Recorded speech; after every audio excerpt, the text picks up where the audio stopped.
Wild creatures belong in cages, not neighborhoods. You called my autistic son an animal.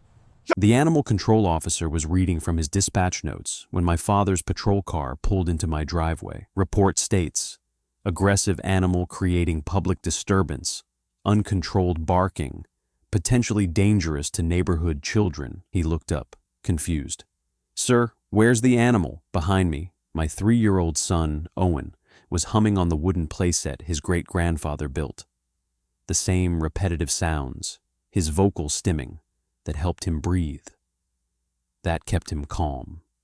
That made him beautifully, perfectly himself. I'm a sheriff's deputy, 12 years on the job, specializing in domestic violence and child welfare. I know what abuse looks like, know how predators use systems against victims, and I just watched someone weaponize animal control against my disabled son.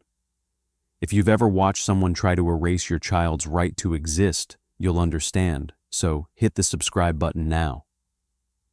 I'm Cole Brennan, deputy with the County Sheriff's Department, trained in crisis intervention, legal documentation, and recognizing harassment patterns. I know Georgia's false reporting laws, know the Americans with Disabilities Act, know exactly what Margaret Blackwood just did was criminal. But more than that, I'm a single father raising a nonverbal autistic toddler alone. My wife left when Owen was diagnosed at 18 months. Couldn't handle that our son would never be normal, never speak in sentences, never stop making the sounds that regulate his nervous system. The playset behind me isn't just playground equipment. My grandfather, master carpenter, died when I was 12, built it in his final weeks, never met Owen, never knew his great-grandson would need sensory-friendly textures, wind chimes tuned to specific frequencies, a small enclosed space for when the world became too much. But Grandpa knew something about unconditional love, about building spaces where people could be exactly who they were. That wooden castle with its textured panels and carefully chosen sounds, it's Owen's safe place. The only spot where he doesn't have to pretend his autism away to make other people comfortable. Margaret Blackwood, HOA president, former school principal, woman who'd spent 6 weeks escalating from noise complaints to this moment, had called animal control on my son, used words like wild creature and uncontrolled barking in her report, dehumanized a 3-year-old with autism because his vocalizations offended her sense of appropriate behavior. And now my father was getting out of that patrol car, Sheriff Robert Brennan, county's top law enforcement official, the man I hadn't spoken to in 5 years, not since he told me I wasn't strong enough to raise a disabled child alone, that I should have been stronger when my wife quit, that Owen's autism was somehow a failure I could have prevented with better discipline.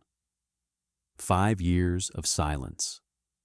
5 years raising Owen by myself, documenting every milestone, celebrating every sensory breakthrough, protecting my son from a world that wanted him medicated into compliance. 5 years of my father watching from a distance, not calling, not visiting, not acknowledging his grandson existed. Now he was here, reading the animal control report, hearing his own grandson described as a dangerous animal, seeing Margaret Blackwood standing across the street with her phone out, recording what she thought would be Owen's removal. She had no idea the sheriff reading that dispatch was Owen's grandfather. Had no idea that calling a toddler an animal in front of Georgia's top law enforcement official would be the mistake that destroyed her. The animal control officer, Ray Martinez, according to his name tag, was still looking around, increasingly uncomfortable. Sir, I don't see any animal. This report says, that's my son. My voice was steady. Deputy training. Owen, he's 3 years old, nonverbal autistic. The sounds you're hearing are vocal stimming. It's how he self-regulates. Ray's face went from confused to horrified. Someone called animal control on a child? The HOA president. I gestured toward the former principal watching us. She's been escalating for 6 weeks. Noise complaints, demanding I provide medical documentation, threatening daily fines. Now this. My father was walking toward us. Body language I'd learned to read as a kid. The sheriff assessing a situation, calculating jurisdiction, deciding how to proceed. He'd aged in 5 years, more gray, deeper lines around his eyes. We hadn't spoken since the day he told me I was failing as a father. Now he was looking at Owen, hearing the humming, seeing the playset his own father had built, watching his grandson exist freely and joyfully on a structure representing 3 generations of Brennan love, and hearing that grandson described as an animal requiring control. My father looked at Owen for a long moment. 5 years since he'd seen his grandson. Owen had been 18, months old then, just diagnosed, just beginning early intervention therapy. Now he was 3, bigger, more himself, stimming freely on the playset, running his hands across the textured wood panels Grandpa had carved. Cole. Robert's voice was rough, not sheriff commanding, father uncertain. I didn't know. You didn't know because you haven't called in 5 years. I kept my tone level, professional, deputy to sheriff. But you're here now in official capacity. Ray, you need to document this. Someone filed a false report claiming my son is an animal. Ray Martinez was already writing. Sir, this is clearly a child. The reporting party described. He checked his notes. Wild creature making inhuman noises needs to be contained or removed for public safety. This is a 3-year-old on a playground.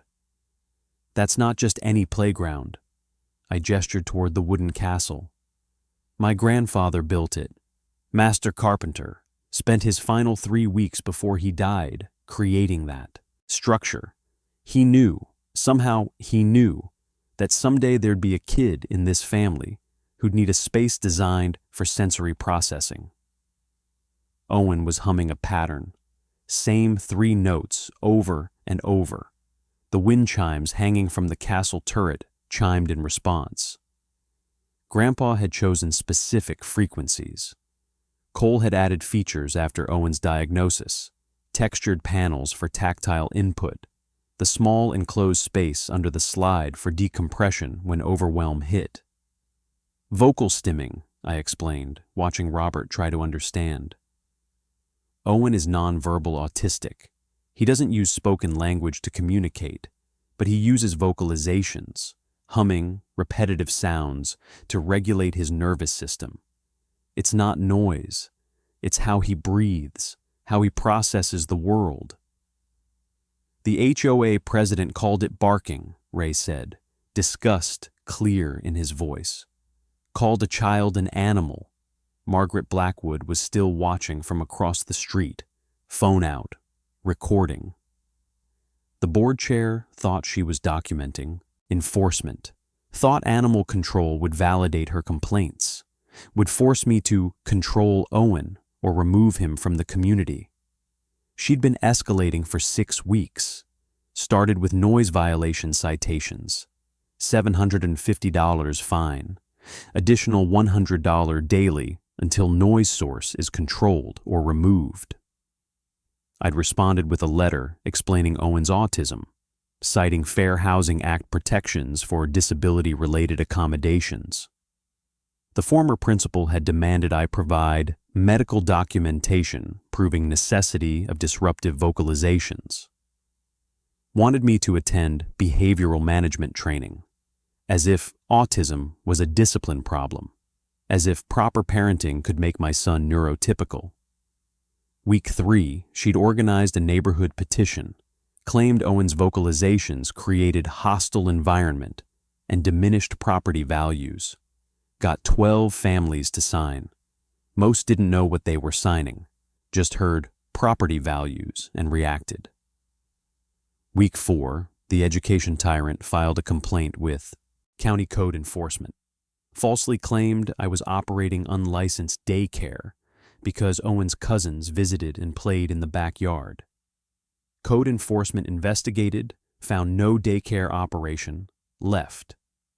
But it went in the record as a complaint. Week 5, she called police for noise disturbance. 2 patrol officers arrived, colleagues of mine from the department. They documented that a toddler was playing normally in his own backyard. No citation, no violation, just a 3-year-old existing. Margaret had been furious about professional courtesy, convinced my fellow deputies had given me special treatment because I wore a badge. So, week 6, she'd escalated to this, calling animal control, using dehumanizing language. Wild creature, uncontrolled barking, needs to be contained, trying to have my son removed like a dangerous dog. This is the 6th complaint she's filed in 6 weeks, I told Ray and Robert. Different agencies each time, code enforcement, police, now animal control.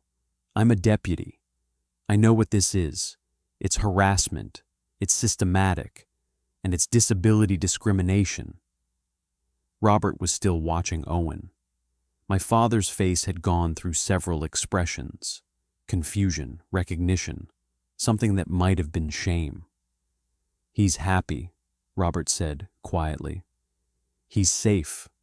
On the playset his great-grandfather built for him, in his own backyard, making the sounds that help him regulate. I looked at my father. This is what you told me I wasn't strong enough to handle. This is the failure you said I should have prevented.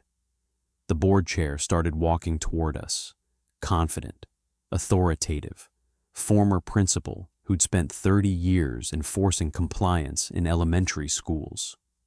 Officer, she called to Ray, I'm the reporting party, Margaret Blackwood, HOA president. That noise violation has been ongoing for weeks. The child is 3 years old and autistic, Ray interrupted. Ma'am, you filed a false report. This is a toddler, not an animal. The vocalizations are animalistic, constant barking and howling. That's vocal stimming, I said. It's a characteristic of autism, protected under the Americans with Disabilities Act and Fair Housing Act. What you're doing is disability discrimination. Margaret's expression hardened. I'm protecting property values and community standards. If you can't control your child's behavior, you just called my grandson an animal, Robert said. Sheriff voice, command authority. In a false report to County Emergency Services, that's a crime, Ms. Blackwood. The former principal looked at Robert, looked at me, realized for the first time that the sheriff and the deputy shared a last name. Her recording phone lowered slightly. She'd just figured out that calling a toddler an animal in front of his grandfather, who happened to be the county's top law enforcement official, might have been a mistake. Brian Keller was walking across the street before Margaret could respond. Retired police, lieutenant, 61 years old, served 28 years with the sheriff's department. I'd seen him at HOA meetings, always sitting beside the board president, taking notes, looking uncomfortable. Now he was approaching us with his hands shoved deep in his pockets. Pulled them out, shoved them back in. His shoulders were hunched like he was trying to make himself smaller. Sheriff Brennan, Brian's voice was careful, measured. Didn't expect to see you here. Brian, Robert's tone shifted. Recognition. Old colleagues. Long time. 5 years. Brian glanced at me, then away, then back at Robert. I serve on the HOA board. Treasurer. I should probably... He stopped. Started again. I heard the dispatch call on my scanner. Animal control to this address. Thought it was strange because Cole doesn't have pets and another pause. His jaw clenched. I came to see what was happening. Margaret stepped closer to Brian. The former principal's expression had shifted from confident to calculating. Mr. Keller is here in his capacity as board member. We've been addressing ongoing noise violations. You called my grandson an animal. Robert's sheriff voice was cold, flat, the tone that made suspects confess. In a false report to emergency services, that's a misdemeanor in Georgia. Abuse of 911 system is another misdemeanor. Brian wouldn't look at Margaret, kept his focus on Robert, on me, on Owen, still happily stimming on the playset. His hands came out of his pockets, gripped the back of his neck, dropped to his sides. Sheriff, Brian started, stopped. His whole body was tense. I need to say something about the complaints, about Mr. Keller. The board chair's voice went sharp, warning. Board business should be discussed privately, not in front of... I watched you write that animal control report. Brian's words came fast, like he'd been holding them back for weeks and couldn't anymore. I was at your house yesterday. You were on the phone describing Cole's son as a wild creature making inhuman noises. I told you it was wrong, that the kid is autistic, that what you were doing was discrimination. Margaret's face hardened. We had a board discussion about appropriate enforcement. You said, Brian looked at me, guilt written across every line of his face. You said my wife's school board position was very dependent on community support, that it would be unfortunate if certain HOA board members stopped advocating for her during elections. The education tyrant's jaw tightened. I merely pointed out political realities. You threatened my wife's position if I opposed your harassment of Cole's family. Brian's voice was shaking now. You've been doing this to other families too. The Hendersons moved out last year because you targeted their daughter. She has Down syndrome. The Martinez family left after you filed 20 violations in 3 months because their son has ADHD. Those families failed to maintain community standards. They had disabled kids. Brian's hands were fists now. You drove them out systematically, and I watched it happen because I was afraid you'd sabotage Jessica's school board seat. He turned to Robert. Sheriff, I've been on this board for 4 years. I've watched Margaret file complaints against every family with special needs, children in Willow Creek, code enforcement, police, health department, now, animal control. She coaches us on how to phrase complaints to avoid discrimination lawsuits. She has a whole strategy. Ray Martinez was writing everything down. Animal control documentation becoming evidence of systematic harassment. How many complaints has she filed? I asked. Brian's expression was broken, ashamed. I started tracking them 2 years ago when I realized what she was doing. Margaret has filed 47 complaints with various county agencies in the past 3 years. Code violations, noise disturbances, health hazards, false daycare, operations. Most are against families with children under 10. 89% are families with disabled kids or elderly residents with medical equipment. Mr. Keller is speculating, Margaret started. I have the spreadsheet. Brian pulled out his phone, hands still shaking. Dates, complaint types, family demographics. I documented everything because I knew someone should.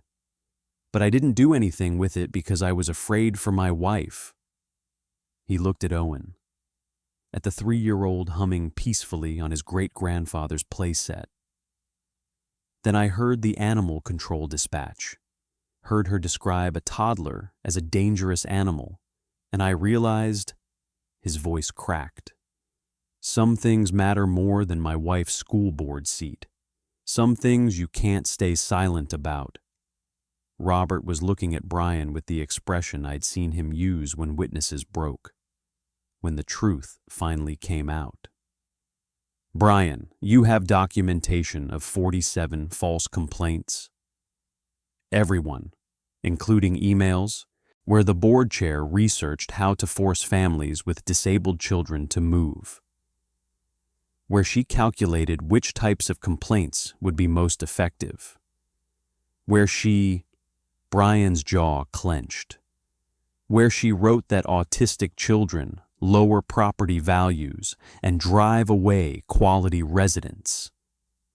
Margaret Blackwood's face had gone pale. The former principal, who'd spent 6 weeks escalating harassment, was watching her systematic targeting get exposed by her own board treasurer, in front of the county sheriff, who happened to be the grandfather of the child she'd just called an animal. Margaret stepped back, recalculated, shifted into the authoritative tone I'd heard her use at HOA meetings. Former principal addressing misbehaving students. Sheriff Brennan, I understand this appears concerning, but context matters. Willow Creek Estates has strict standards that all residents agreed to follow.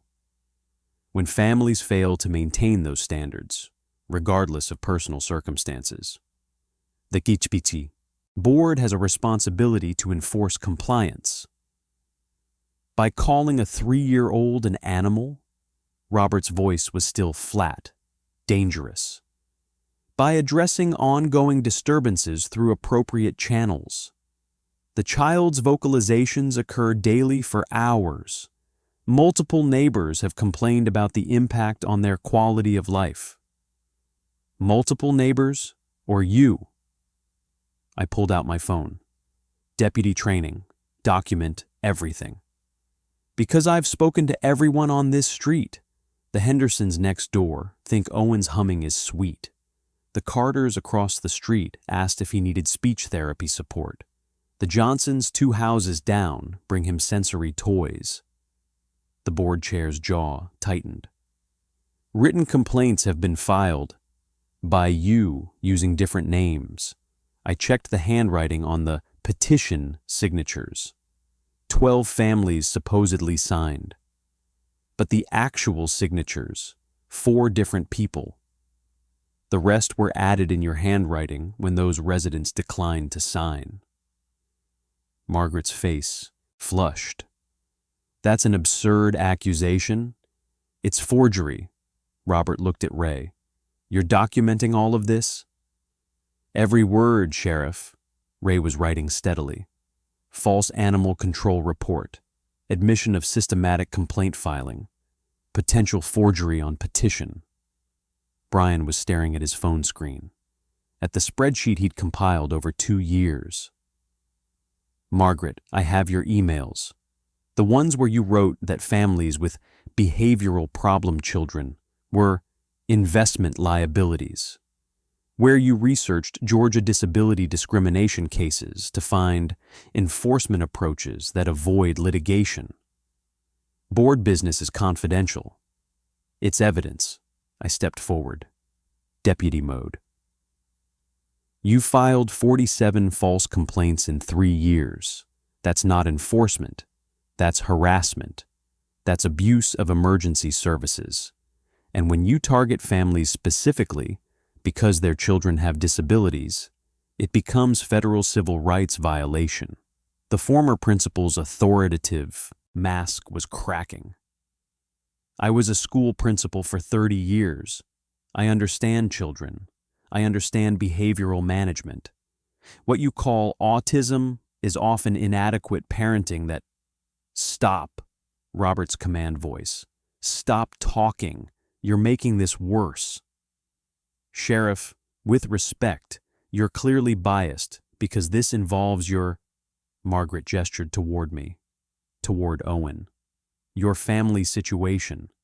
But the HOA's standards exist to protect all residents' property values. You called my grandson an animal. Each word precise, controlled fury. You filed a false report claiming a 3-year-old autistic child was a dangerous creature requiring containment. That's not protecting property values. That's disability-based hate speech. The education tyrant pulled out her own phone. I'm calling our HOA attorney. This conversation is inappropriate given your personal connection. Call whoever you want. Robert pulled out his radio. Ray, you're filing this as abuse of emergency services? Yes, sir. False report to animal control, deliberately misrepresenting a human child as an animal. Clear misuse of county resources. Good. I'm opening an official investigation into the pattern Mr. Keller described. Robert looked at Brian. You said 47 complaints over 3 years? Brian nodded. I can provide everything.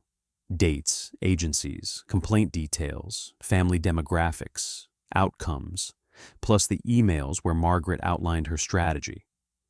Send all of it to my office, tonight. Robert's sheriff mode was fully engaged now. This is potentially criminal. Systematic false reporting, harassment, disability discrimination under federal law. I'm contacting the county prosecutor and the DOJ Civil Rights Division. Margaret's face had gone from flushed to pale. You can't investigate HOA enforcement procedures. I can investigate false police reports, abuse of 911 systems, harassment, civil rights violations. Robert was making notes. And when those violations target disabled children, they become federal crimes. Behind us, Owen's humming changed. Different pattern. The sound that meant he was getting tired, needed a break. I turned, signed to him, the simplified ASL we used. 5 more minutes, then snack inside. Owen signed back. Okay, Daddy. The board chair watched the exchange. Her expression shifted. Something calculating. The child clearly understands commands.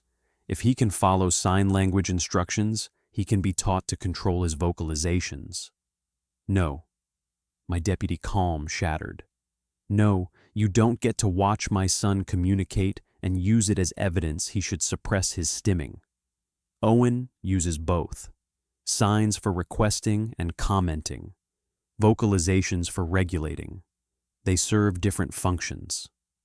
In my 30 years as an educator, you never worked with autistic children. I'd done my research after the first complaint. Your school had a separate special education program. You ran the general education side. 0 training in autism. 0 understanding of sensory processing. You think disabilities are discipline problems because you've never actually educated a disabled child. The former principal's mask cracked completely, rage underneath. I raised a perfectly well-adjusted daughter without making excuses for behavioral issues. She stopped, caught herself. But Brian's expression shifted, recognition. Your daughter, Brian said slowly. Lauren, she's 26 now. My daughter is not relevant to. She lives with you. Hasn't worked in 3 years. You told the board it was because she was finding herself. Brian looked at Margaret with something like pity. But I have seen her at your house during board meetings. She won't come out of her room. Won't make eye contact. Your daughter has anxiety disorder, doesn't she? The education tyrant's face went rigid. How dare you? You're projecting. The truth was clicking into place. You won't acknowledge your own daughter's mental health condition, so you punish other families who openly accommodate their children's disabilities. Because if autism is real, if accommodations work, then maybe your daughter needed help you refused to give her. Margaret Blackwood stood there. Board chair, former principal, woman who'd weaponized animal control against a toddler. And I watched her realize that her systematic harassment campaign was about to be investigated by the county sheriff. who was also the grandfather of the child she dehumanized. 2 hours later, I sat in my father's office at the county sheriff's department. Owen was with my sister. Amanda had picked him up, taken him for ice cream, giving me space to deal with the investigation Robert was launching. The sheriff's office looked different than I remembered. 5 years since I'd been in this building in anything other than professional capacity. Robert had added photos, community events, department ceremonies. Nothing personal, nothing that showed he had a son or grandson. "Before we start the formal investigation," Robert said, pulling open his desk drawer, "there's something you need to see." He set a thick file folder on the desk between us, unlabeled, worn edges like it had been opened many times. "I know you think I abandoned you, abandoned Owen." My father's voice was rough, uncertain in a way the county sheriff never sounded. "I need you to understand. I've been watching, every day for 5 years. I've just been doing it wrong." He opened the folder. Inside were printed emails, HOA violation notices, copies of county complaints, photographs time-stamped and dated, organized chronologically, starting 5 years ago, right after our last conversation. "You've been documenting the HOA complaints?" My deputy brain was cataloging what I was seeing, even as my son brain tried to process what it meant. "Not just Margaret's complaints against you, all of them. Every family with disabled children in Willow Creek. Every elderly resident with medical equipment. Every complaint the board chair filed with any county agency."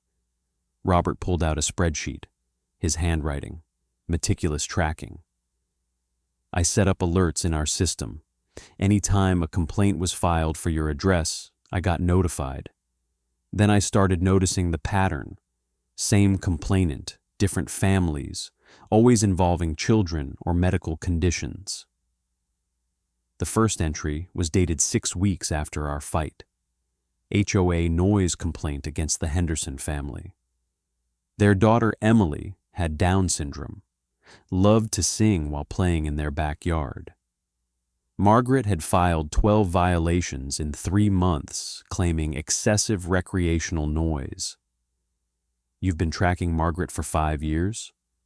"I've been tracking abuse for 5 years, trying to figure out how to intervene without—" Robert trailed off, looked at the photos on his wall. None of Owen, none of me. "Without admitting I was wrong about you." The file was comprehensive. 47 complaints total. Robert had documented dates, agencies contacted, family demographics, outcomes. The Martinez family, son with ADHD, targeted with 23 complaints before moving out. The Pattersons, elderly couple, husband on oxygen machine, cited for medical equipment noise 14 times. 89% of complaints involve families with disabilities or medical conditions. "I told you that you weren't strong enough to raise a disabled child alone." My father's voice was barely audible. "Told you that your wife leaving was because you'd failed somehow, that Owen's autism was a problem you should have prevented with better discipline." I remember. I was wrong about everything. Robert pulled out more files. "I watched you raise Owen alone, watched you adapt your home for his sensory needs, watched you fight for early intervention services, watched you build a life where he could be exactly who he is. And I realized, you're stronger than I ever was. You had the courage to accept your son completely while I was too much of a coward to even call." The education tyrant's systematic targeting was laid out in obsessive detail. Every complaint cross-referenced with county databases. Robert had pulled code enforcement records, police reports, health department filings, built a case file that would take prosecutors months to assemble. He'd done it in 5 years. while staying away because his pride wouldn't let him admit he'd been wrong about his son. "Why didn't you tell me?" My voice was rougher than I intended. "Why let me think you'd abandoned us?" "Because I'm a stubborn old man who told you that being a good father meant making your son conform to the world's expectations. And every day I watched you do the opposite, reshape the world to accommodate Owen. I had to face that I'd failed you both." Robert looked at me finally. When I heard the animal control dispatch this morning, I realized I couldn't watch from a distance anymore, not when someone was dehumanizing my grandson. "You've documented 47 false complaints." 47 that I found. The former principal has been doing this for at least 6 years. Before I started tracking, she drove out the Chen family before you moved in, forced the Williamson family to sell when their autistic son was cited for public behavior violations 31 times. I looked through the files, saw the pattern Robert had mapped. Families would move to Willow Creek. Margaret would identify any children with visible disabilities or medical needs. Complaints would start within months, escalate over weeks. Most families left within a year. This is systematic. This is a civil rights violation on federal level. Pattern of disability-based harassment using government resources to force people from their homes. Robert was shifting into sheriff mode, investigation mode. The board president's animal control call gives me jurisdiction to investigate abuse of emergency services. But these files, this is bigger than county prosecution. This goes to Department of Justice Civil Rights Division. He pulled up an email on his computer. I contacted DOJ an hour ago, sent preliminary documentation. They're assigning an attorney to review for Fair Housing Act violations. If this is what I think it is, systematic discrimination against protected classes, the HOA will face federal consent decree. Margaret gets investigated. Margaret gets prosecuted, criminally for false reports, civilly for civil rights violations. The HOA faces federal oversight. Robert looked at the file he'd built over 5 years, and I use my position as sheriff to coordinate every agency response: county prosecutors, DOJ investigators, media exposure, law enforcement community pressure. Everything. I stared at my father, at the sheriff who'd told me I was weak, who'd spent 5 years documenting evidence to protect me while being too proud to admit he'd been wrong. "You called me not strong enough." "You're the strongest man I know. I just couldn't see it until someone called your son an animal, and I had to choose between my pride and my grandson's safety." Robert closed the file. "I choose Owen. I choose you. And I'm going to use everything I have to make sure the education tyrant never hurts another family." That evening, Owen wouldn't eat dinner. Sat at the table pushing chicken nuggets around his plate, normally his favorite food. The humming had stopped. My 3-year-old, who stimmed constantly, who used vocalizations to breathe, had gone silent. "Buddy, you okay?" I signed as I spoke. "Hungry? Want something different?" Owen looked at me, then away, then covered his ears even though there was no loud noise. The gesture that meant the world was too much. That sensory input was overwhelming him even in our quiet kitchen. He was regressing. The animal control incident, strangers in the yard, Margaret's hostile energy, the disruption to his safe space had triggered shutdown. I'd seen it before after difficult therapy appointments or overstimulating events. Owen retreating inward, suppressing the stims that helped him regulate, trying to make himself smaller. "Okay, let's go to your room, safe space." I carried him upstairs. drew the blackout curtains that blocked visual input, turned on his white noise machine that provided consistent auditory input, wrapped him in his weighted blanket that offered deep pressure. Owen curled into a ball, still silent.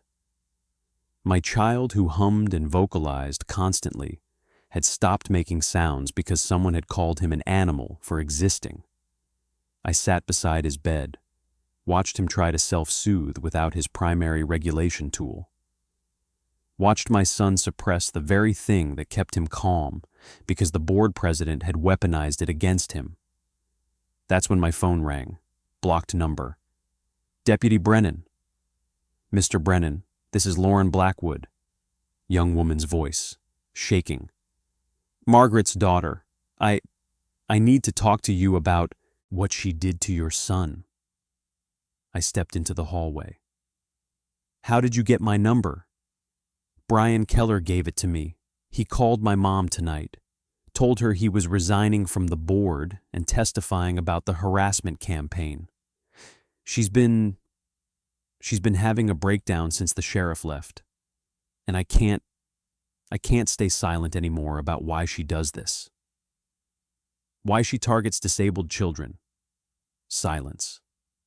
Then, can you come to the house? She's at an emergency board meeting. I have 20 minutes before she gets back. There's something you need to see. Margaret Blackwood's house was 8 blocks away. Large colonial, perfectly maintained lawn, HOA-approved landscaping. The woman who'd spent 6 weeks harassing my family lived in a showcase of conformity. Lauren met me at the door, 26 years old, according to Brian's information. Pale, dark circles under her eyes, wouldn't make eye contact, staring at my shoulder instead. Thank you for coming.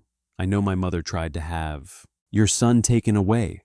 I know she called him an animal. I'm so sorry. Her hands were twisting together, constant motion. But I need you to understand why. Because if you're investigating her, you need to know what drives this. She led me upstairs, down a hallway lined with photos of Margaret's 30-year education career, Principal of the Year awards, student achievement recognition. Not a single photo of Lauren past age 16. Lauren opened a door, her bedroom, lived in but clearly unchanged since high school. Posters from 2015, teenager furniture, like time had stopped. I had my first panic attack when I was 14, sophomore year, couldn't go to school for a week. My mother said it was stress and I needed to be stronger. Mind over matter, she'd say. Discipline fixes everything. The room was a fortress, heavy curtains blocking light, sound machine running, minimal furniture, organized with precise routines visible everywhere, medications lined up by time, schedule, posted on the wall, sensory accommodations Margaret clearly didn't acknowledge. By 16, I couldn't leave the house most days. Severe anxiety disorder, social anxiety, panic disorder, agoraphobia developing. My mother refused to get me diagnosed, said therapy was for people who couldn't handle life. That medication was admitting weakness. Lauren's voice was hollow. She told everyone I was taking a gap year, then another, then that I was finding myself. It's been 10 years. I haven't worked, haven't had friends over, haven't had a life. Lauren, she sees your son existing freely with his autism diagnosis and accommodations, and it destroys her worldview.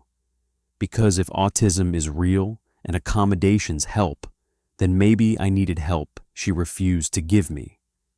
Maybe the last 10 years of my life didn't have to be spent hiding in this room. Lauren finally met my eyes. She's targeting disabled children because seeing families openly accommodate disabilities makes her confront that she disabled me by refusing to acknowledge my condition. You're saying her harassment is projection. I'm saying my mother spent 30 years as a principal believing disabilities were discipline problems. When her own daughter developed severe anxiety, she applied that same belief, told me to be stronger, to control my symptoms, to stop making excuses. Lauren pulled out a journal, handwritten entries, years of documentation. I've been tracking her HOA complaints since they started. Every family she targets, every child she harasses, it's always families doing what she refused to do for me, openly accommodating their children's disabilities. I looked at the journal, saw the same families Robert had documented, the same pattern of targeting. But Lauren's notes included Margaret's reactions, the rage when families got medical documentation, the fury when accommodations were granted, the satisfaction when families moved away. She's punishing them for succeeding where she failed. Me. She's punishing them for proving her wrong, for demonstrating that disabilities aren't discipline problems, that accommodations work, that families can thrive when they accept their children as they are. Lauren closed the journal. What she did to your son, calling him an animal, that's what she thinks about me too, that I'm less than human because I can't function the way she demands. This changed everything. The education tyrant wasn't just a controlling HOA president. She was a mother who'd psychologically abused her own daughter for 10 years by denying her mental health condition, who'd driven out dozens of families to protect her worldview that disabilities don't exist, only weakness and poor parenting. Will you testify? I'll do whatever helps stop her, whatever prevents her from doing to other families what she did to mine. Brian Keller called me at midnight. Cole, can you come to my house? I have everything Margaret's done for the past 3 years. But I need to give it to you tonight before I lose my nerve. 20 minutes later, I was in Brian's home office, retired police lieutenant's workspace, organized, methodical, evidence-oriented. He had 3 laptops open, a printer running, file boxes stacked on his desk. I've been a coward for 2 years. Brian's hands were shaking as he handed me the first folder. Watched the former principal drive out families, watched her weaponize county agencies against disabled children. Did nothing because my wife's school board position was more important than other people's kids. The folder contained emails, Margaret's personal account, HOA board correspondence, subject line, Property Value Protection Strategy. I started reading. The key to removing problem families without discrimination lawsuits is documentation of legitimate code violations. Focus on noise ordinances, property maintenance, community standards that appear neutral but disproportionately affect families with behavioral issues. The education tyrant had written a manual, step-by-step instructions for targeting families with disabled children while maintaining legal cover. She sent this to all board members? My deputy brain was cataloging evidence, even as my father brain felt sick. 2 years ago, called it maintaining community standards. But look at the next email. Brian pulled up another document. This is her research into Georgia disability discrimination law. She was specifically looking for enforcement approaches that courts had ruled didn't violate Fair Housing Act. Margaret had cited case law, analyzed successful defenses, identified gaps in ADA protections. The board chair had studied federal disability rights law not to comply with it, but to find ways around it. She knew what she was doing was discrimination. She knew, and she planned how to do it without getting caught. Brian opened a spreadsheet. This is every complaint she's filed in 3 years. I tracked them because I knew someone should document the pattern. Code enforcement, police, health department, animal control. 47 total complaints across 8 families. The data was damning. 89% targeted families with disabled children or elderly residents with medical equipment. Average time from move-in to first complaint, 3 months. Average time from first complaint to family leaving, 11 months. She has a system. Identify vulnerable families. File complaints with multiple agencies. Create sense of constant violation. Make them feel unwelcome until they leave. Brian pulled up more emails. This is the board chat after the Henderson family moved out. Margaret's message, 1 down.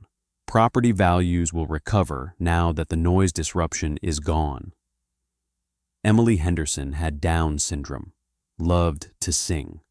Margaret had filed 12 violations in 3 months until the family sold their house at a loss and moved away. How many families has she done this to? That I know of? 8 since I joined the board 4 years ago. But look at this. Brian opened another file. I pulled county records going back 10 years. Margaret became HOA president in 2019. Since then, Willow Creek has had 15 families with disabled children move in. Only 3 are still here, including you. Average residency for families with special needs, 14 months. Average residency for families without, 7 years. The former principal was statistically removing disabled families from the community. This is federal civil rights violation. This is systematic discrimination under color of authority. Brian handed me a USB drive. Everything's on here. Emails where she coached board members on complaint language. Research into legal harassment methods. Spreadsheets tracking which families to target next. And this, he pulled up one more email. This is from last week, after your noise complaint appeal. I read Margaret's words. The Brennan situation requires escalation. Traditional enforcement hasn't succeeded. The child's vocalizations are animalistic enough that animal control could classify him as nuisance animal rather than human resident. If successful, this creates precedent for removing other special needs problems through animal control rather than code enforcement. She'd planned the animal control call, researched whether a 3-year-old's vocal stimming could legally be classified as animal noise, deliberately chose dehumanizing language, wild creature, uncontrolled barking, to make Owen sound like a dog rather than a disabled child. She wanted him taken away. My voice was hollow. Literally wanted animal control to remove my son from the neighborhood. She wanted to establish precedent. If she could get Owen classified as animal nuisance, she could use the same approach on other non-verbal autistic children, other kids with vocal disabilities. Brian looked broken. And I watched her plan it. I knew what she was going to do. I could have warned you, could have stopped her, could have reported her to the sheriff 2 years ago, but I was afraid for Jessica's school board position. Brian, no, let me finish. I'm a retired police lieutenant, 28 years enforcing the law, protecting vulnerable people. That was supposed to mean something. His voice cracked. Then I watched the education tyrant target disabled kids for 2 years, and I stayed silent because my wife's political career mattered more. Until I heard her call your son an animal and realized, what the hell was I protecting? What was more important than stopping someone who wanted toddlers removed like stray dogs? He handed me the USB drive. Every email, every complaint, every piece of evidence that proves Margaret Blackwood ran a systematic campaign to ethnically cleanse Willow Creek of disabled residents. Take it. Give it to your father. Make sure she never hurts another family. I looked at the retired lieutenant who'd finally chosen conscience over politics. This is enough to destroy her, criminally and civilly. Good. Because I've spent 2 years being complicit in disability-based hate crimes. I want her destroyed. I want the DOJ investigating.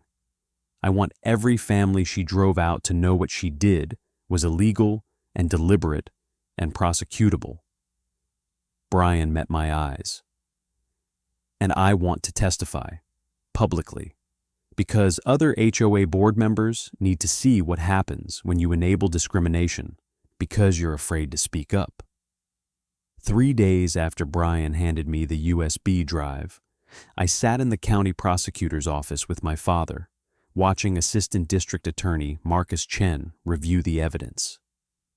Owen was still barely stimming, still silent. My son's regression was the constant reminder of what the board president's harassment had cost. This is the most comprehensive disability discrimination case I've ever seen. Marcus had been going through files for 2 hours. Systematic targeting, documented intent, pattern spanning years, and the animal control call, that's the smoking gun that gives us criminal jurisdiction. Robert leaned forward. What are we looking at for charges? State level, filing false police reports, 47 counts. Each complaint to county agencies qualifies. That's misdemeanors, up to 12 months each if we prosecute consecutively. Abuse of emergency services, separate charge. Harassment, criminal intimidation. Marcus pulled up Georgia statute. But the real exposure is federal. This is Fair Housing Act violation. Systematic discrimination against protected class. Department of Justice can seek civil penalties and consent decree. I contacted DOJ Civil Rights Division. Robert pulled out his phone. Attorney Sarah Chen is flying in tomorrow to review evidence. She specializes in housing discrimination cases involving disability. Marcus nodded. Good. Because the emails Brian provided, the board chair's manual on removing problem families, that's conspiracy to violate civil rights. The research into avoiding discrimination lawsuits while discriminating shows intent. This isn't accidental bias. This is calculated, systematic deprivation of federally protected rights. I'd spent 3 days analyzing every file Brian had provided. Every email, every complaint, every family driven out. The pattern was undeniable. The former principal had studied disability law specifically to find ways to violate it without getting caught. What about Lauren Blackwood's testimony? I asked. Margaret's daughter willing to testify about her mother's denial of her anxiety disorder. How that motivated the targeting. That's powerful context, but not necessary for conviction. Marcus made notes. However, it explains motive in ways that make this case devastating for any jury. Mother so invested in believing disabilities don't exist that she psychologically abused her own daughter for 10 years.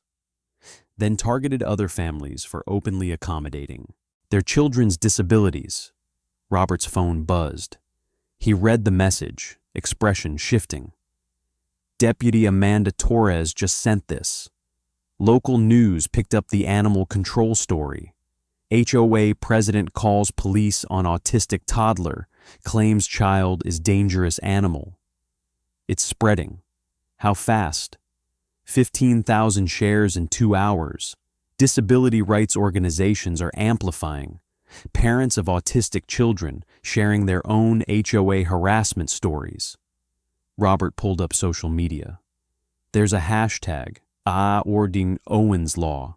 People calling for federal legislation protecting families with disabled children from HOA discrimination. Marcus leaned back.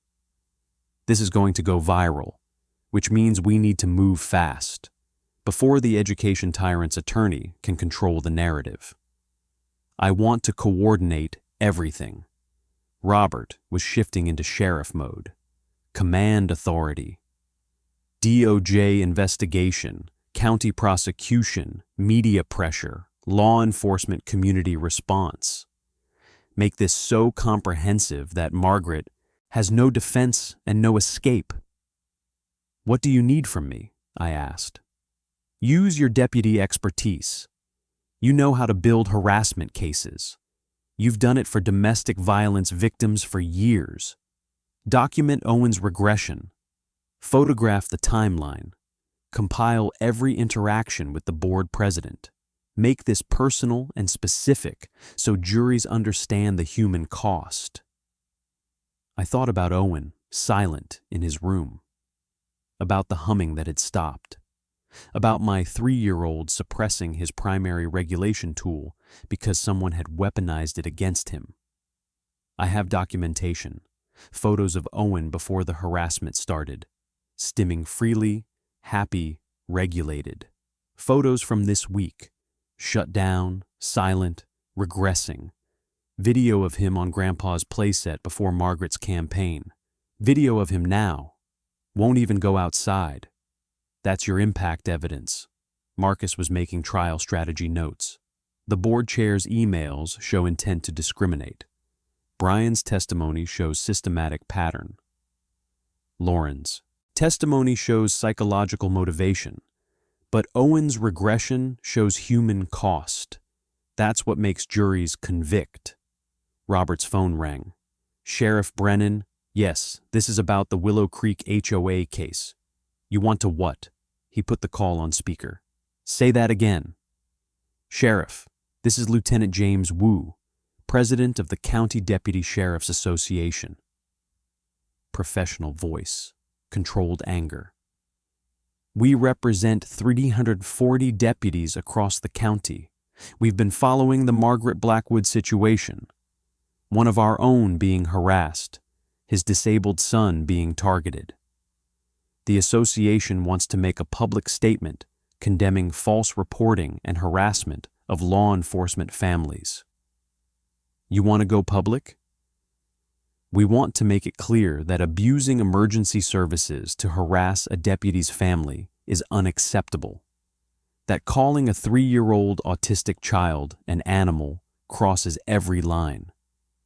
The full association is behind Cole.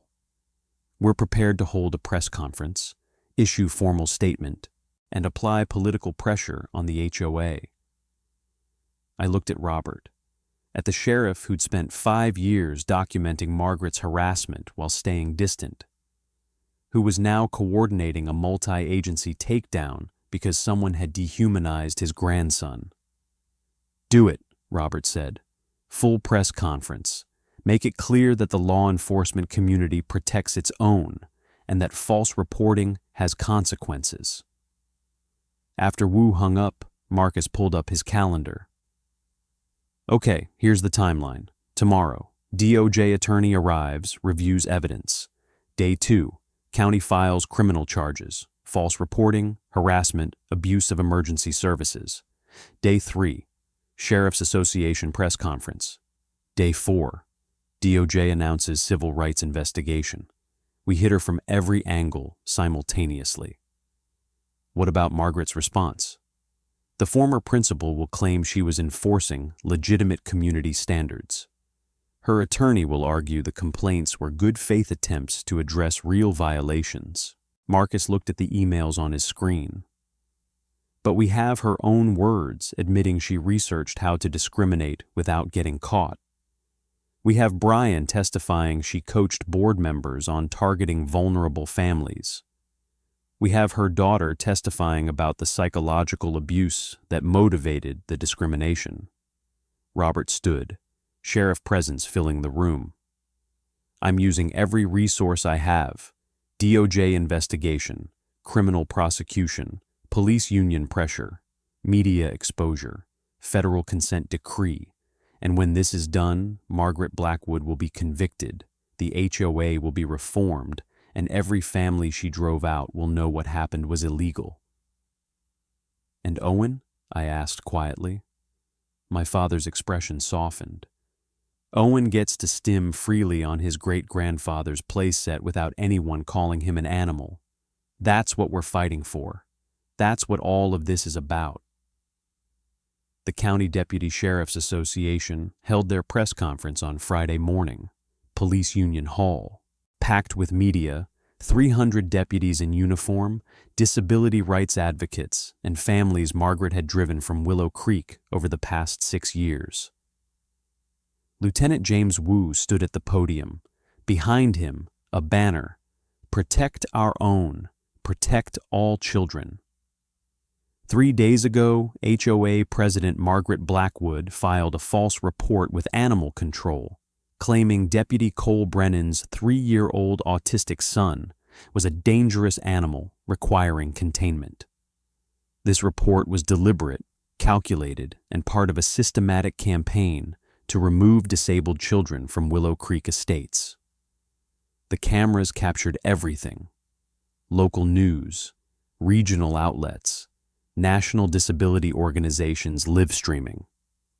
The Deputy Sheriff's Association represents 340 law enforcement officers across this county. We stand united in condemning false reporting, abuse of emergency services, and harassment of our members' families. Deputy Brennan has served this community for 12 years with distinction. His son, Owen, deserves to exist freely in his own home without being dehumanized by HOA officials. Wu pulled up a slide. Margaret's email about removing problem families. The one where she'd researched using Animal Control as a precedent for eliminating disabled children from the community. This is not a case of overzealous HOA enforcement. This is systematic disability-based discrimination, and we will not tolerate it. The press conference went viral within hours. Owen's Law was trending nationally by noon. Parents of autistic children sharing their stories, disability advocates calling for federal HOA reform, news outlets picking up the human interest angle, sheriff's deputy protecting his son, estranged father using his authority to defend his grandson, law enforcement community rallying around one of their own. By evening, Margaret's photo was everywhere. HOA president who called Toddler an animal. Former principal accused of systematic disability discrimination. Georgia HOA under federal investigation. The board president tried damage control. Issued a statement through her attorney. Ms. Blackwood's complaints were good faith attempts to enforce community standards that all residents agreed to follow.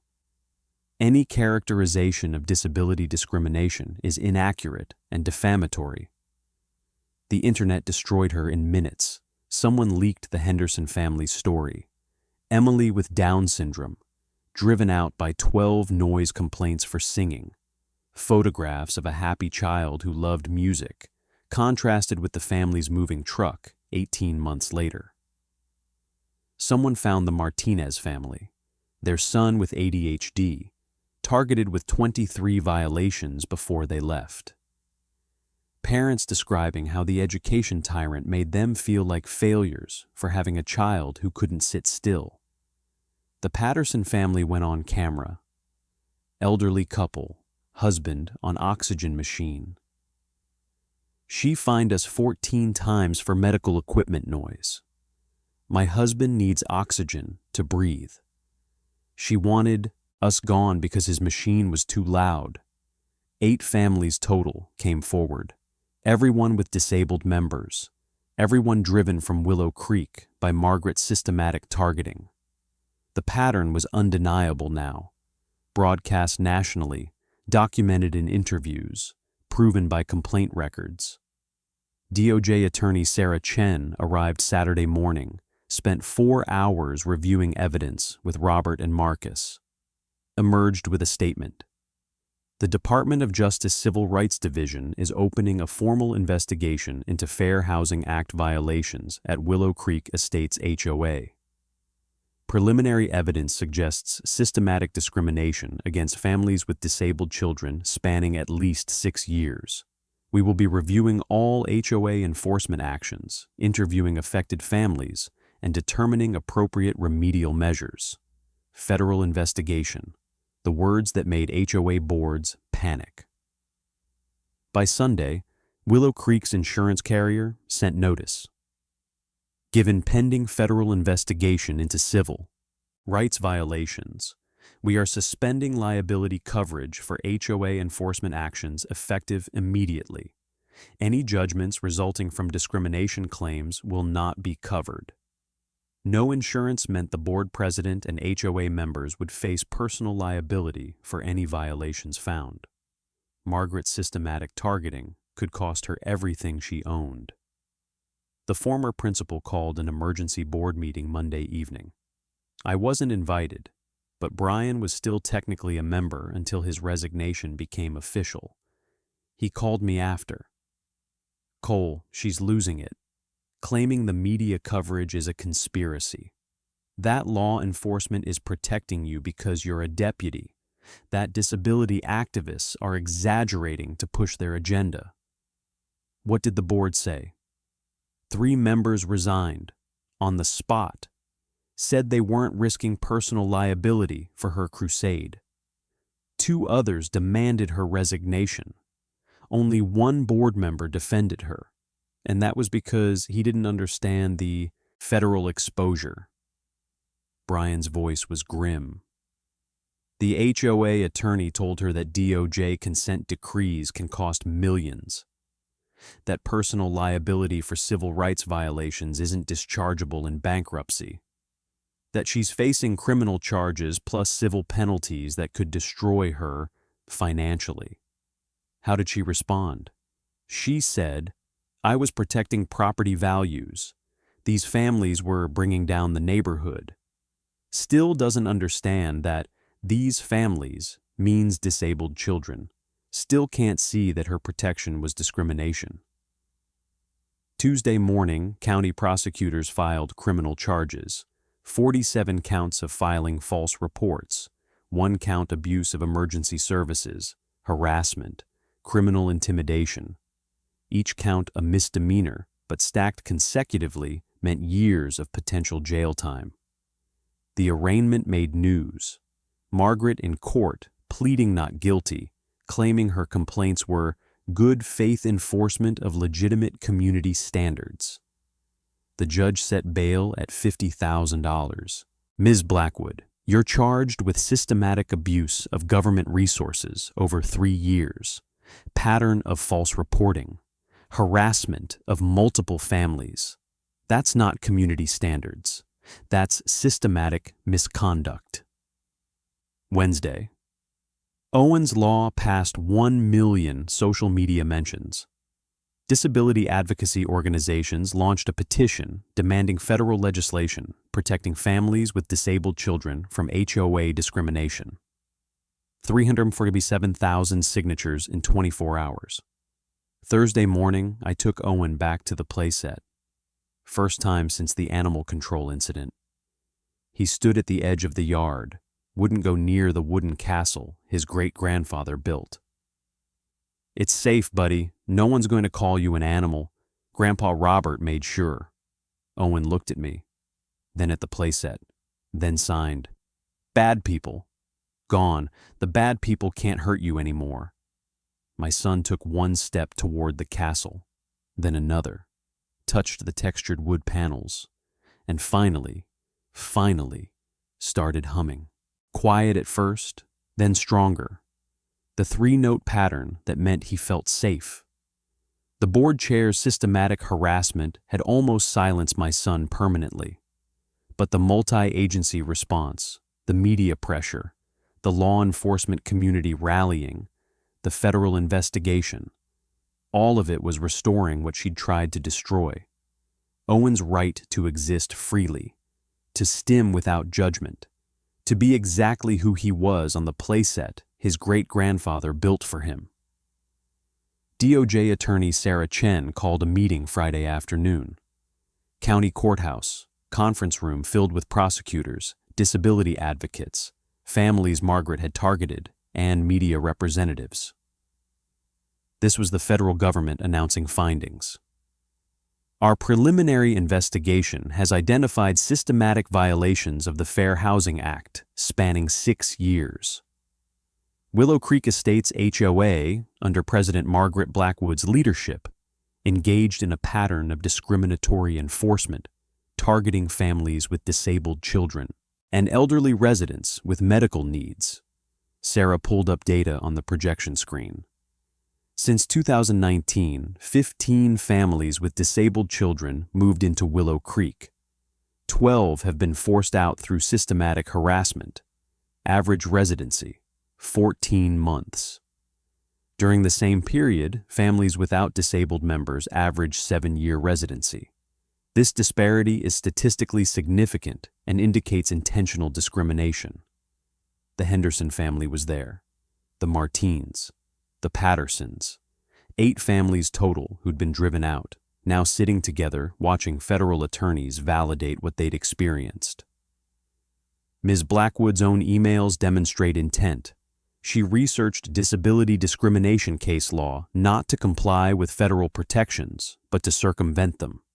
She created enforcement strategies designed to remove problem families, her words, while maintaining legal cover. This is textbook Fair Housing Act violation. Margaret's attorney tried intervention. The HOA was enforcing neutral standards applied equally to all residents. The standards were neutral in language but discriminatory in application. 89% of complaints filed under Ms. Blackwood's presidency targeted protected classes. That's not equal application. That's systematic targeting. Sarah looked directly at the attorney. Your client wrote an email stating her goal was to establish precedent for removing special needs problems through animal control. That's not enforcement. That's elimination. Emily Henderson's mother stood up. She filed 12 noise complaints because my daughter sang while playing. Emily has Down syndrome. She loves music. We thought we were doing something wrong, that we were bad parents for not controlling her better. We sold our house at a $40,000 loss and moved because we believed we were the problem. Mrs. Martinez spoke next. 23 violations in 8 months. Our son has ADHD, he's active, energetic, needs to move. The education tyrant made us feel like we were destroying the neighborhood by having an active child. We left, gave up the home we'd saved 10 years to buy. Mr. Patterson's voice shook. I need oxygen to breathe, medical equipment. She fined us for the machine's hum, for having oxygen tanks visible in our garage. My wife and I are 73 and 71. We thought about just stopping the oxygen to avoid the complaints. Sarah let their testimonies fill the room. Let the media cameras capture families describing systematic psychological torture disguised as HOA enforcement. The Department of Justice is seeking a federal consent decree requiring complete rewrite of HOA governing documents to comply with Fair Housing Act mandatory disability rights training for all board members, administered by independent organization, establishment of disability accommodation, ombudsman position, funded by HOA $250,000 settlement fund, distributed among affected families. 5 years of federal monitoring and compliance reporting permanent ban on Margaret Blackwood holding any HOA leadership position. Additionally, we're recommending the county prosecutor pursue maximum criminal penalties for false reporting and abuse of emergency services. The former principal's attorney was pale. A consent decree of that magnitude would bankrupt the HOA. Your client's systematic discrimination has consequences. The alternative is federal civil rights lawsuit with unlimited liability exposure. Sarah closed her file. Willow Creek HOA has 7 days to accept the consent decree or face trial. After the meeting, families approached me. thanked me for fighting back, for exposing what they'd experienced. Mrs. Henderson was crying. We thought we were alone, thought we'd failed Emily by not teaching her to be quiet. Seeing your son's story go public, seeing federal investigators validate that what happened to us was illegal, She couldn't finish. I understood. The board. President's systematic targeting had made these families believe their children were the problem, that disabilities were failures requiring correction, that good parents would make their kids conform to Margaret's vision of appropriate behavior.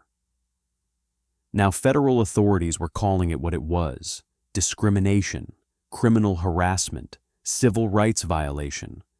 Brian found me in the parking lot. Cole, the emergency board meeting is tonight. County Commission chambers, public forum. Margaret's demanding community support, claiming she's being persecuted for enforcing standards. You should be there. Is Owen ready for that? I don't know. But the families who were driven out, they're coming. 8 families who lost their homes because the education tyrant couldn't accept disabled children existing. They want to face her publicly. I called my sister. Amanda agreed to watch Owen. Then I called Robert. County Commission meeting tonight. Margaret's going to claim persecution, try to rally, community support against the federal investigation. Then we'll be there, my father's sheriff voice. Every deputy who wants to attend. Brian testifying about the systematic targeting, the families she drove out. DOJ attorney presenting findings. And you, telling commissioners what it's like to have your son called an animal by the woman who's supposed to represent your community. The tyrant in heels was about to face public accountability. Federal investigators, criminal prosecutors, 8 families she'd driven out, law enforcement community, disability advocates, media cameras broadcasting everything, and me, the deputy she'd tried to destroy, whose son she'd dehumanized, whose family she'd almost broken. Tonight, everyone would see exactly what Margaret Blackwood had done, and why she was going to lose everything. The county commission chambers were packed, every seat filled, people standing along the walls, media cameras lined the back. I counted 8 families Margaret had driven from Willow Creek, all there to finally speak publicly about what the former principal had done. County Commission Chair David Martinez called the meeting to order. Tonight's forum addresses the Department of Justice investigation into Willow Creek Estates HOA. We'll hear from affected families, DOJ representatives, law enforcement, and HOA leadership. Ms. Blackwood, you requested this public forum. You'll speak last. The Henderson family went first. Emily's mother approached the microphone, daughter beside her. Emily was 7 now, still loved to sing, still had Down syndrome. My daughter's vocalizations were called excessive recreational noise, 12 violations in 3 months, $200 daily fines. The HOA president told us to control our child's behavioral outbursts or face leans on our home. Mrs. Henderson's voice broke. Emily was 4 years old. She was singing. We sold our house at a loss and moved because we believed we were failing her. The Martinez family spoke next. Their son with ADHD. 23 violations. The board chair said our son's energy disrupted community tranquility. He was 6. He needed to run and play. We thought we were bad parents for not medicating him into compliance. The Pattersons, elderly couple. Mr. Patterson on oxygen. 14 violations for medical equipment noise. She wanted us to remove life-sustaining equipment because the hum annoyed her. We're 73 and 71. We almost gave up oxygen to avoid her harassment. 5 more families, same pattern. Disabled children or medical conditions, systematic targeting, psychological torture disguised as enforcement. every family describing how the education tyrant made them believe their loved ones' disabilities were failures requiring correction. Brian Keller approached the microphone. I'm Brian Keller, HOA board treasurer for 4 years, retired police lieutenant. I watched Margaret Blackwood systematically target disabled families, and I did. Nothing because she threatened my wife's school board position. He pulled out the printed emails. The manual on removing problem families. The research into avoiding discrimination lawsuits. I have documented evidence of 47 false complaints over 3 years. 89% targeted families with disabilities. The board president researched how to discriminate without getting caught. She wrote emails about establishing precedent for removing special needs problems. This wasn't enforcement. This was ethnic cleansing of disabled residents. Margaret started to stand. Her attorney pulled her back down. Lauren Blackwood approached next. Margaret's daughter. The education tyrant's face went white. I'm Lauren Blackwood, Margaret's daughter. I have severe anxiety disorder, panic disorder, and agoraphobia. I haven't worked in 10 years. Haven't left the house in months.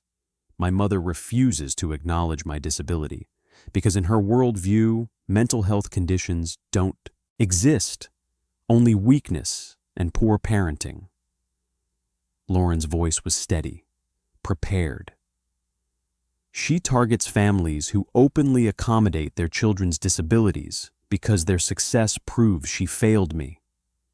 Every family she drives out is punishment for demonstrating that disabilities are real and accommodations work. The chambers went silent. The former principal's own daughter, testifying about psychological abuse, about the denial that motivated systematic discrimination. DOJ attorney Sarah Chen presented next. Federal findings, 6 years of Fair Housing Act violations, statistical evidence of disparate impact, Margaret's emails proving intent. Ms. Blackwood didn't just enforce rules unequally, she researched disability law to find ways to violate it without detection. She created strategies to force disabled families from the community while maintaining legal cover. This is systematic, intentional criminal discrimination. Sheriff Robert Brennan spoke last before me. I'm Sheriff Robert Brennan, county's top law enforcement official, and Owen Brennan's grandfather. I spent 5 years documenting the board chair's harassment campaign because I recognized abuse of authority when I saw it. 47 false reports to county agencies. Systematic misuse of emergency services, and when she called my 3-year-old grandson an animal, when she filed a false animal control report on a disabled toddler, she crossed from harassment into hate speech. Then it was my turn. I'm Deputy Cole Brennan, Sheriff's Department, 12 years. My son Owen is 3, nonverbal, autistic, uses vocal stimming to self-regulate. The HOA president called him a wild creature requiring containment, filed a report claiming he was a dangerous animal. My son stopped stimming for a week after that, stopped making the sounds that help him breathe, regressed because someone told him his existence was animalistic. I pulled up photos on the chamber's screen. Owen before, stimming freely on Grandpa's, playset, happy, regulated. Owen after, silent, shut down, afraid to go outside. The tyrant in heels didn't just violate Fair Housing Act. She psychologically traumatized a 3-year-old for having autism. She drove out 8 families for having disabled members. She weaponized government resources to eliminate people she viewed as defective. That's not enforcement. That's eugenics with HOA authority. Commissioner Martinez looked at Margaret. Ms. Blackwood, you requested this forum. Do you have a response? The former principal stood, composed, authoritative. I enforced community standards that all residents agreed to when purchasing their homes. My complaints were good faith attempts to maintain property values and quality of life. Any characterization of discrimination is inaccurate and— "You called my son an animal," I interrupted. The child's vocalizations were disruptive. He has autism. His vocalizations are part of his disability, which is why I suggested behavioral modification training. You suggested I suppress my son's primary regulation tool to satisfy your aesthetic preferences. Margaret's mask cracked. I spent 30 years as an educator. I understand children. What you call autism is often inadequate parenting. The chambers erupted, families shouting, commissioners calling for order, media cameras capturing the board president claiming autism was parenting failure. "Ms. Blackwood, you're done," Commissioner Martinez said. "This commission condemns your actions. We support the DOJ consent decree. We recommend maximum criminal prosecution, and we call for your permanent removal from any HOA leadership position." The education tyrant stood there, watching her authority crumble. Federal investigation, criminal charges, public condemnation. 8 families she'd driven out finally vindicated. And me, the deputy whose son she'd called an animal, watching justice destroy her completely. Margaret Blackwood's criminal trial lasted 3 days. 47 counts of filing false reports, abuse of emergency services, harassment, criminal intimidation. The jury deliberated for 90 minutes, guilty on all counts. The judge sentenced her 6 weeks later. "Ms. Blackwood, you systematically weaponized government resources against disabled children and vulnerable families for 6 years. You researched how to discriminate without detection. You called a 3-year-old autistic child an animal. You drove 8 families from their homes through psychological torture disguised as community standards. 6 months in county jail, 2 years probation, 500 hours community service at a disability advocacy center, permanent ban from holding any HOA leadership position, criminal record that would follow the former principal forever." The federal consent decree was even more devastating. DOJ's final terms: complete rewrite of Willow Creek's governing documents, removing all provisions that could be used for disability discrimination, mandatory Fair Housing Act training for all board members, conducted by independent disability rights organizations, establishment of disability accommodation ombudsman position, funded by HOA for 10 years, $250,000 settlement fund distributed among 8 families who'd been driven out, 5 years of federal monitoring and quarterly compliance reporting. The HOA's insurance carrier dropped coverage entirely, said systematic civil rights violations made the community uninsurable under standard policies. New coverage cost 3 times as much and explicitly excluded discrimination claims. Property values didn't drop, they rose. Families with disabled children started moving to Willow Creek, specifically because federal protections were now stronger than anywhere else in Georgia. The community that had ethnically cleansed disabled residents became a haven for them. Brian Keller was elected new HOA president. First act: public apology to every family the board chair had targeted. Second act: officially designating Grandpa Brennan's playset as adaptive memorial structure, protected under both historical preservation and disability accommodation laws. No future board could ever demand its removal. Lauren Blackwood moved out of her mother's house, started therapy, began medication for her anxiety disorder, testified at disability rights conferences about psychological abuse through denial of diagnosis. became an advocate for adults with undiagnosed mental health conditions whose families refused to acknowledge their disabilities. 8 families who'd been driven out received settlements. Some moved back to Willow Creek. Others used the money to buy homes in communities with better protections. All of them got validation that what happened wasn't their fault, wasn't their children's fault, was systematic discrimination that federal law prohibited. Owen's Law became actual legislation. Georgia House Bill 847. Fair housing protection for families with disabled children, made it explicit that HOAs couldn't target families for disability-related behaviors, created enforcement mechanisms, imposed penalties for systematic discrimination, passed unanimously, named after my son.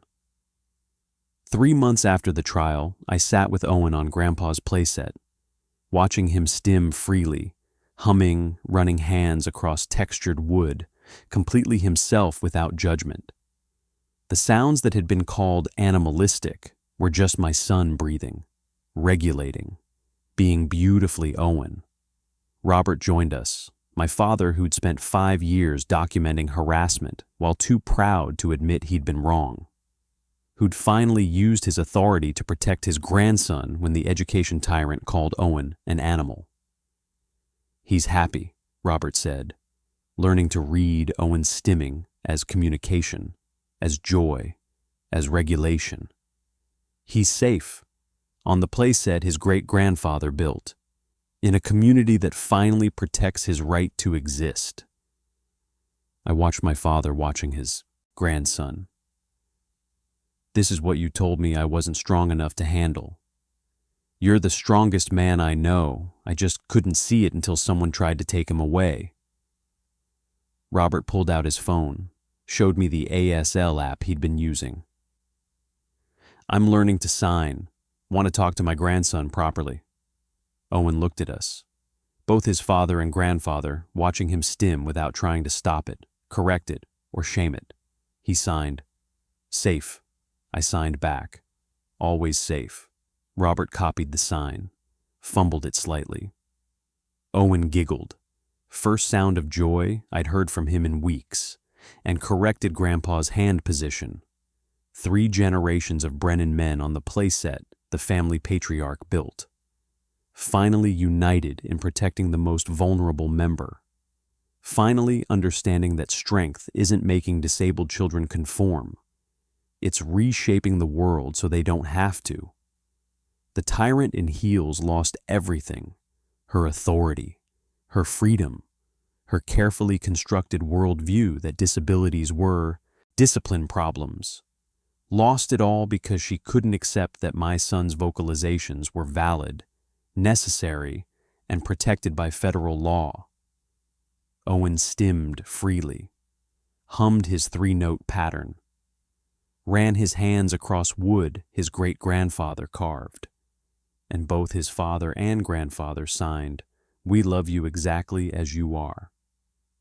If you want more stories of homeowners standing up to HOA tyranny, hit subscribe right now, share your story in the comments, and let me know where you're watching from.